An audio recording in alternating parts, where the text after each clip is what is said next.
दलित समाज के एक मेधावी छात्र बसंत कुमार कनौजिया, जो कि शोधार्थी हैं, जिनकी पीएचडी सबमिशन के आखिरी चरण में थी, पिछले 21-22 दिनों से लखनऊ की बीबीएयू यूनिवर्सिटी में धरने पर बैठे हैं। उनके बहुत सारे आरोप हैं और क्या कुछ ऐसा हुआ यूनिवर्सिटी में कि एक मेधावी दलित शोधार्थी को धरने पर बैठना पड़ गया। पूरी बातचीत करके समझेंगे। मेरे साथ फोन लाइन पर उसी धरना स्थल से मौजूद है बसंत। आप सुन पा रहे हैं मुझे? जी सर, बिल्कुल सुन पा रहा हूँ सर। बहुत बहुत स्वागत है आपका। मैं आपसे जानना चाहूंगा कि क्या कारण रहा कि आपको धरने पर बैठना पड़ा। शुरुआत कहाँ से होती है पूरे मामले की? सर, पहले नंबर पे आपका बहुत बहुत धन्यवाद और दर्शकों को, सुनने वालों को भी धन्यवाद।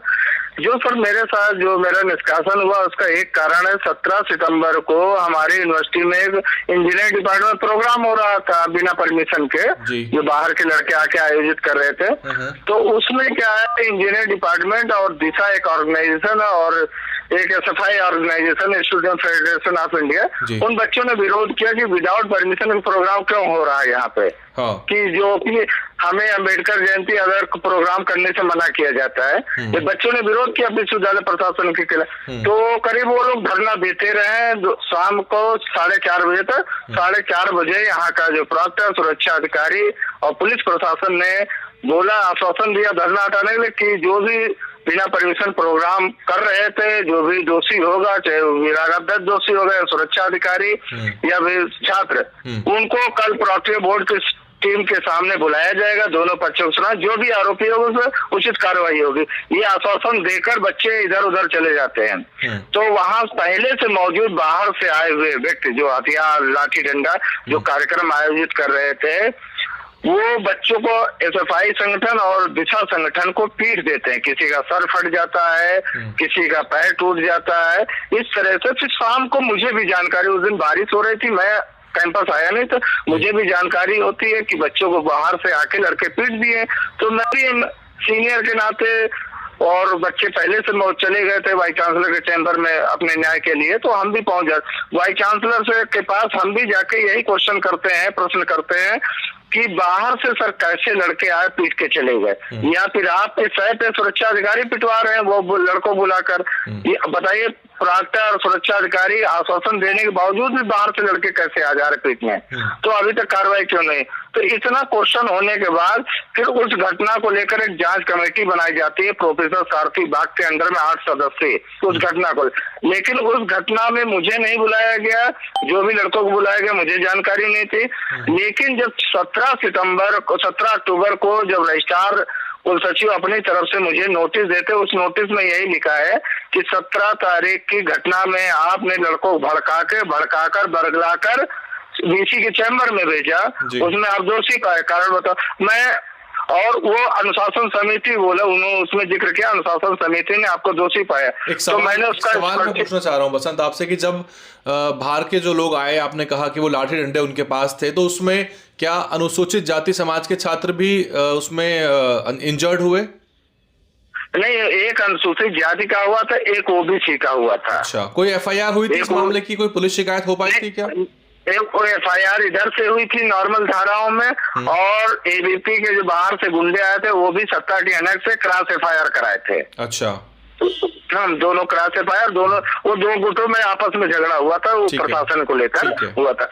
उसके बाद सर मुझे 17 सितंबर को जो कारण बताओ नोटिस रजिस्ट्रार ने दिया था, तो मैंने स्पष्टीकरण दिया। उसमें यही जिक्र किया कि मैं पूरे दिन मेरा सीसीटीवी फुटेज देखा जाए, गेट नंबर 2, तीनों गेटों का, मैं किधर से आया, कितने बजे यूनिवर्सिटी आया हूँ और बीसी के चैम्बर में कब आया हूँ, लास्ट में पहुंचा हूँ, तो पूरा जिक्र किया हूँ। और ये भी बताया कि जो घटना की इंक्वायरी कमेटी बनी थी उसका मेरे कारण बताओ नोटिस में जिक्र क्यों नहीं किया गया? उसका रिपोर्ट का जिक्र, कारण बताओ नोटिस है, उसमें आपके ऊपर क्या आरोप लगाए यूनिवर्सिटी प्रशासन की तरफ से? आरोप ने यही लगाया कि 17 तारीख की घटना को में हमने लड़कों को भड़काकर और बीसी के चैम्बर में भेजा, वहां तोड़फोड़ करा, ये आरोप लगाया without evidence, without CCTV footage के। तो क्या तोड़फोड़ हुई है वैसे वीसी के चैम्बर में?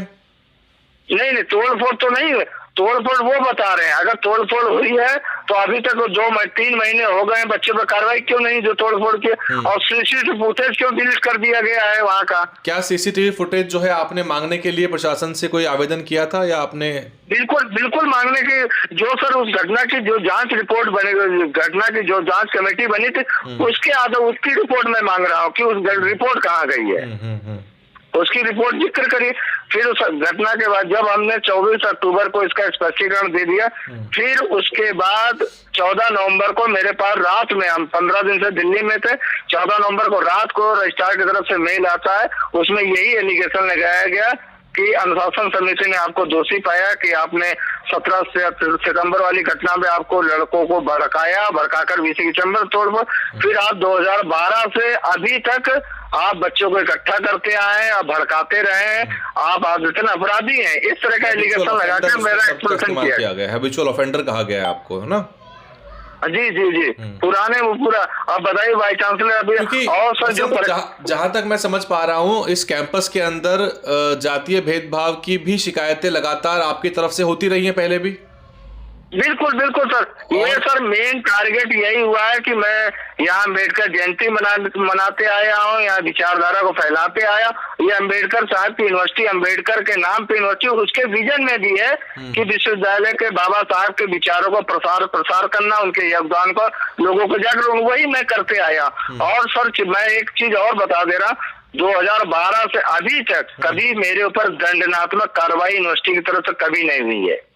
अच्छा, कोई प्यूनिटिव एक्शन नहीं हुआ आपके ऊपर कभी पहले? कभी नहीं हुई। मुझे जैसे अम्बेडकर, पिछले साल अम्बेडकर जयंती को मैं गोष्ठी करने के लिए मांगता रहा कि मुझे जगह दे दी जाए या सेमिनार हॉल दे दिया, लेकिन उसमें नोटिस आती रही है, मैं स्पष्टीकरण देते आया, वो संतुष्ट होते आया, इसीलिए मुझे दंडात्मक कार्रवाई नहीं हुई। लेकिन बस अपने हक अधिकार की आवाज उठाते आया हूँ। एक सवाल है बसंत मेरा, आप तो पीएचडी स्कॉलर हैं, आपकी पीएचडी जो है वो मेरे ख्याल से सबमिशन की स्टेज में है, अब वो आप थीसिस जमा करने वाले हैं?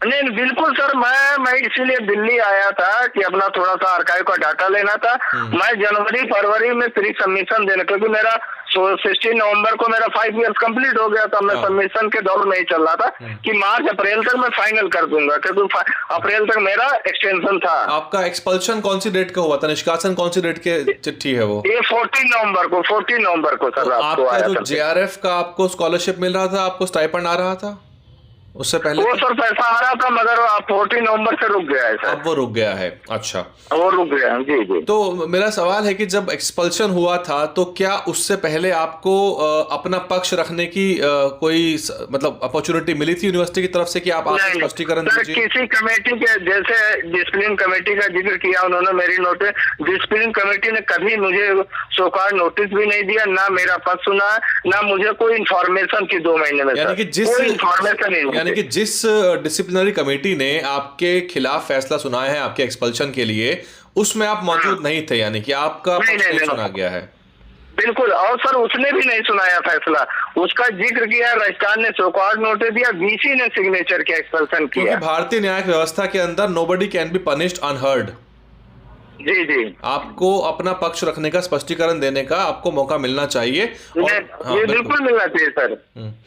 तो यानी कि आप जो है जहां तक मैं समझ पा रहा हूं परिसर के अंदर पहले भी सक्रिय रहे हैं, एक्टिविज्म में आप इन्वॉल्व रहे हैं, और क्योंकि प्रोटेस्ट करना आपका फंडामेंटल राइट है और अपने खिलाफ हो रहे डिस्क्रिमिनेशन के खिलाफ आवाज उठाना आपका फंडामेंटल राइट है, तो आप इस तरह की आवाज उठाते रहे हैं पहले भी? बिल्कुल, हमेशा उठाता रहा हूँ, संवैधानिक दायरे में उठाता रहा हूँ सर। क्या आपको लग रहा है कि इन्हीं सब की वजह से ये, क्या आपको लग रहा है कि इन्हीं सब की वजह से ये पूर्वाग्रह है आपके खिलाफ, ऐसा आपका मानना है? बिल्कुल सर, ये पूर्वाग्रह का ही नतीजा किया गया, नहीं तो वाइस चांसलर साहब आए अभी 7-8 महीने हुए, वो किस आधार पर मुझे वो कर लिए हैं, रिसर्च कर लिए हैं कि मैं आदतन अपराधी हूँ। 3 वाइस चांसलर इनसे पहले चले गए, वो कभी दंडात्मक कार्रवाई नहीं किए हैं। तो ये पूर्वाग्रह ही है, वो जातिगत पूर्वाग्रह है सर। अच्छा, तो अब आपने जो हालिया एक चिट्ठी लिखी थी उसमें 2 पन्नों की चिट्ठी आपने लिखी है आपने, क्योंकि आपको मेमोरेंडम मिला है जिसमें आपको कहा गया है कि आप यूनिवर्सिटी परिसर छोड़ दीजिए और आप जो है अपनी थीसिस जमा कर सकते हैं और जो बाकी चीजें हैं उसको सुचारू कर सकते हैं। जी जी जी। वो सर जो 3 तारीख को लेटर मिला प्राक्टर की तरफ से, अब उसमें वही है कि उसमें पहला पॉइंट लिखा है आप निरंतर अनुशासनहीनता करते हैं, आप पर जो कार्रवाई उचित हुई है, और जो मैं कागज डॉक्यूमेंट देते आए प्रार्थना पत्र देता है वो गलत है, स्वीकृत कर दिया। और एक तरफ मेरे आचरण पे गंभीर आरोप लगा है कि आप हमेशा आपका आचरण अच्छा नहीं विश्वविद्यालय कैंपस में, इस तरह के बताइए आरोप। फिर उसमें ये लिखा गया आप धरना समाप्त करिए, तुरंत परिसर छोड़ दीजिए। ये लैंग्वेज ही बताती है मुझे अपराधी किस्म का अपराधी बताया जा रहा है। और एक्सपल्सन तो वाइस चांसलर ने किया, ना कि प्राक्टीय बोर्ड के थ्रू, चैनल के थ्रू किया गया है, वो डायरेक्ट यूजीसी ने किया है। उस चिट्ठी के अंदर आपके निष्कासन के बारे में कोई जिक्र नहीं है कि निष्कासन रद्द होता है या नहीं होता, बस केवल आपको अनुमति दी जा रही है, वो भी सशर्त है एक तरह से कि आप कैंपस छोड़िए पहले, उसके बाद धरना खत्म करिए, उसके बाद जो है। तो अभी आपका क्या रुख है आगे चल के, आप क्या करने वाले हैं? क्योंकि अभी तक देखिए अभी क्या है, मैं बैठा हुआ हूँ, काफी पार्टी बहुजन समाज पार्टी का भी समर्थन मिला है, और यहाँ जो बहुजन समाज पार्टी के राज्यसभा सांसद हैं माननीय राम जी गौतम, उन्होंने आश्वासन दिया है कि इस मुद्दे को मैं लिख रहा हूँ और बाकी राज्यसभा में मैटर उठाऊंगा। मैं बार बार अपील कर रहा हूँ आपके मुद्दे, क्योंकि ये गंभीर मामला है, क्योंकि हर यूनिवर्सिटी मेट्रो सिटी SC छात्रों के साथ हो रहा है। तो आश्वासन मिला है और मैं जो धरना दे रहा हूँ, जब तक मुझे न्याय नहीं मिलेगा अनिश्चितकालीन के लिए बैठा हूँ। और सर एक गंभीर और मुद्दा है, जो मेरे समर्थन में छात्र बैठे हैं, PhD स्कॉलर है, क्या किसी के ऊपर भी और कार्रवाई हुई है आपके अलावा? उन पर भी सर पहले चेतावनी पत्र प्राक्टर की तरफ से दिया गया, फिर उनको कारण बताओ दिया गया, फिर 1-1 सप्ताह निष्कासित किया गया, 2-2 हजार जुर्माना लगाया गया।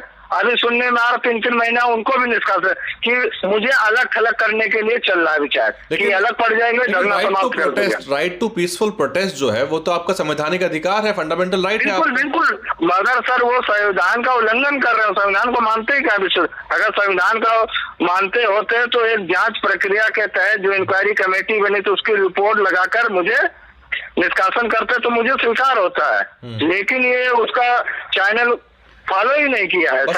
मैं आपसे जानना ये चाह रहा हूं कि क्या कभी ऐसा हुआ है कि आपने अंबेडकर जयंती या किसी अन्य बहुजन SC ST OBC महापुरुष की जयंती या परिनिर्वाण दिवस पर कोई कार्यक्रम आयोजित करना चाहा हो और आपकी परमिशन ना मिली हो आपको लिखित में? नहीं सर, मैं आपको बता देना, ये बाबा साहब के नाम पे यूनिवर्सिटी है, इस विश्वविद्यालय में आज तक मुझे लिखित में परमिशन नहीं मिला है। मैं अपने बिहाफ पे कार्यक्रम जबरदस्ती करते आया हूँ। रोका गया है कभी आपको अंबेडकर जयंती मनाने से? सर बिल्कुल रोका गया, हमेशा मेरे पास डॉक्यूमेंट है उसके, हमेशा वो सेमिनार हॉल नहीं दिया गया है। जैसे लास्ट ईयर में ही सर हमें अंबेडकर की झांकी निकालने की अनुमति नहीं दिया, तो हम लोग 10 दिन बैठे थे VC आवास के सामने, जिसमें VC ने 23 बच्चों को जेल भी भेज दिया था। अंबेडकर जयंती मनाने नहीं दिया गया था, जिसको लेकर हम लोग बैठ गए थे धरने पे। काफी संगठनों का आपको समर्थन मिल रहा है, मैं आपका फेसबुक चेक कर रहा था तो बहुत सारे संगठन आपके समर्थन में आ रहे हैं, लेकिन आपको न्याय मिलता नजर आ रहा है या यूनिवर्सिटी जो है इस बात को मानने को तैयार है कि आपको आपका निष्कासन रद्द हो जाना चाहिए और आपको अपनी PhD परस्यू करने का मौका मिलना चाहिए? बिल्कुल सर, हमें निष्कासन एक्सपल्सन जो किया है, जो मेरे पे गंभीर आरोप लगाया आदतन किया है, एक्सपल्सन जब तक कैंसिल नहीं होना चाहिए एक्सपल्सन, क्योंकि गलत हम ये भी DC साहब से वो अनुमति लिया हूँ कि सर मुझे CCTV फुटेज दिखा दिया जाए, मेरे इस घटना में इन्वॉल्वमेंट कहाँ है, वो भी दिखाने को तैयार नहीं है।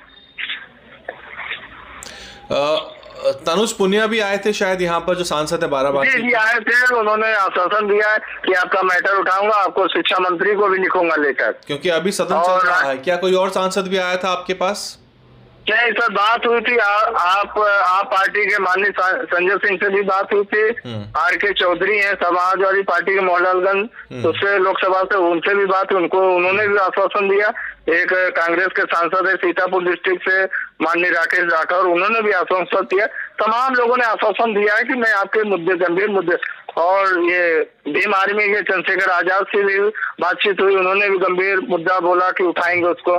अभी तो देखो क्या होता है, आश्वासन तो सभी ने दिया। क्या आपने अनुसूचित जाति आयोग जो नेशनल कमीशन फॉर SC है दिल्ली में, क्या वहां पर आपने लिखित शिकायत भेजी, अपना रिप्रेजेंटेशन नहीं दिया सर, है? मेल के द्वारा, बिल्कुल सर, मैंने प्रेसिडेंट ऑफ इंडिया को मेल के द्वारा और जो ऑनलाइन पोर्टल उस पे भी किया है, मैंने मिनिस्टर को भी किया है, शिक्षा मंत्री को, और ये जो केंद्रीय राज्य मंत्री हैं जयंत चौधरी जी, उनको भी किया हूँ, नेशनल कमीशन को भी मेल भी किया हूँ, उनके पोर्टल पे जाके ऑनलाइन भी किया हूँ। चेयरमैन साहब से संपर्क करने का प्रयास किया आपने सीधे, क्योंकि मामला जो है सर मेरे पास उनका व्यक्तिगत नंबर भी है, मैं उनसे पहले मिला भी हूँ, उनसे कॉल भी किया, उनको व्हाट्सएप भी किया हूँ, मकवाना जी, लेकिन कोई रिप्लाई नहीं आया अभी तक। किशोर मकवाना जी की बात कर रहा हूँ मैं।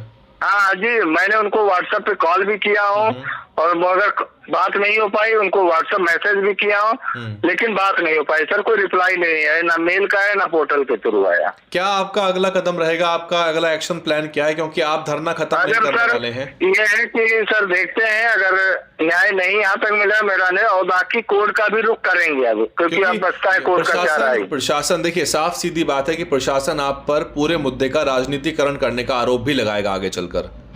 बिल्कुल, क्योंकि आपका संवैधानिक अधिकार है, आप विभिन्न राजनीतिक दलों को संपर्क कर सकते हैं अपने मांगों। क्योंकि सर वो राजनीतिक तो वही तो मुद्दा उठाएंगे भाई, पार्लियामेंट में वही बैठे, क्यों नहीं मुद्दा उठाएंगे, वो राजनीतिक है, क्योंकि हमें न्याय मिलना चाहिए, और राजनीतिक पार्टियां इसीलिए बैठी जहाँ गलत हो वहाँ न्याय उठाएं, आवाज उठाएं अन्याय के खिलाफ। आपके जो मेंटर, जब सुपरवाइजर है पीएचडी के, उनका क्या कहना है इस पूरे मामले में? आपकी बातचीत हो रही है उनका सर यही कहना है, जैसे उनको वीसी ने लगाया था कि मैनेज करिए धरना हटाने, लेकिन मैं अपने सुपरवाइजर से और जो मेरे सीनियर वहाँ के प्रोफेसर है डिपार्टमेंट, उनसे यही बात कहा है कि वीसी ने मेरा गलत है, उन्होंने भी स्वीकार किया गलत हुआ, अगर गलत नहीं हुआ तो एविडेंस दिखा दे। मैंने खुद कहा कि सर मेरा एविडेंस दिखा दे, अगर मैं गलत हूँ मैं ये धरना हटा लूंगा, चला जाऊंगा, आपसे कोई दिक्कत नहीं है। तो उन्होंने मेरे समर्थन में है।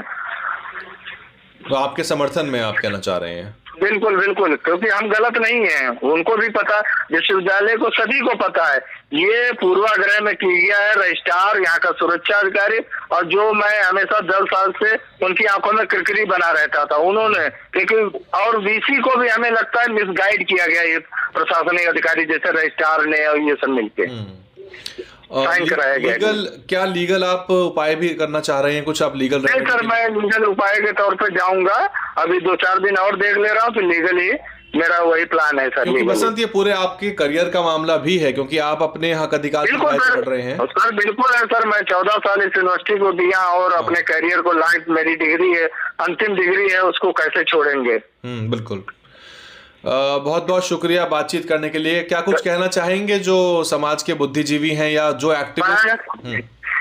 बिल्कुल सर, हम बहुजन समाज के जो बुद्धिजीवी वर्ग है, जो बहुजन समाज के जो नेता हैं, उनसे यही अपील करते हैं कि आप लोग रोहित वेमुला की तरह इंतजार ना करें, अगर उसका भी साथ दिया होता तो वो भी नहीं जाता, ना पायल तड़वी जाती, ना दर्शन सोलन, तो मेरा भी इंतजार ना करें, कि हमारा साथ दे, और ये इस यूनिवर्सिटी में नजर रखें कि बाबा साहब के नाम पे यूनिवर्सिटी यहाँ जातिगत भेदभाव क्या हो रहा है, इस पे ध्यान दे और साथ दे हमारा, और हमें न्याय दिलाए।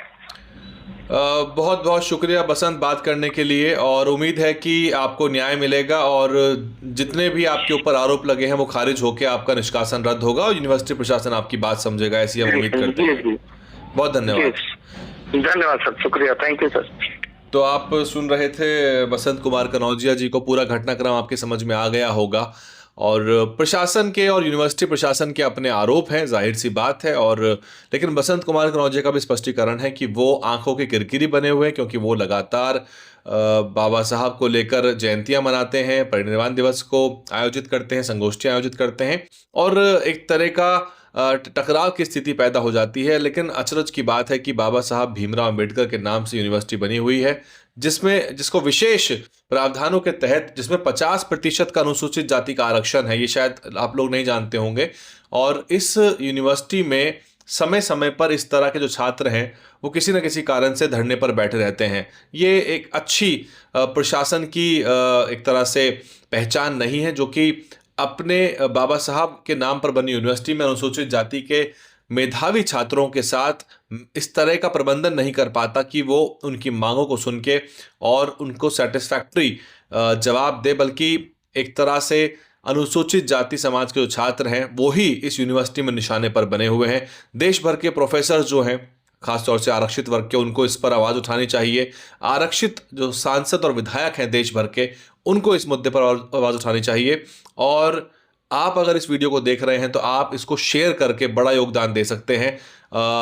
बसंत कुमार खुद कह रहे हैं कि दूसरा रोहित वेमुला बनने का इंतजार मत करिए और न्याय के लिए गुहार लगाइए। आप देख रहे थे दलित न्यूज़ नेटवर्क, मैं हूं वैभव कुमार और इस तरह की खबरें आपके पास लाते रहेंगे। इसको शेयर जरूर कर दीजिए, आपका जो शेयर है इस आवाज़ को आगे पहुंचाएगा और यही बहुजन मीडिया का एक तरह से अहम जिम्मेदारी भी है। टीवी की मीडिया बसंत कुमार कनौजिया के पास आसानी से पहुंचेगी नहीं, वो उसकी आवाज़ को उठाएगी नहीं, ये बात आप जानते हैं, ये बात हम भी जानते हैं। बने रहिए और रिपोर्ट लाते रहेंगे। DNN हिंदी को सब्सक्राइब करने के लिए दबाएं लाल रंग का सब्सक्राइब बटन और घंटी का बटन दबाकर ऑल नोटिफिकेशन पर क्लिक करें।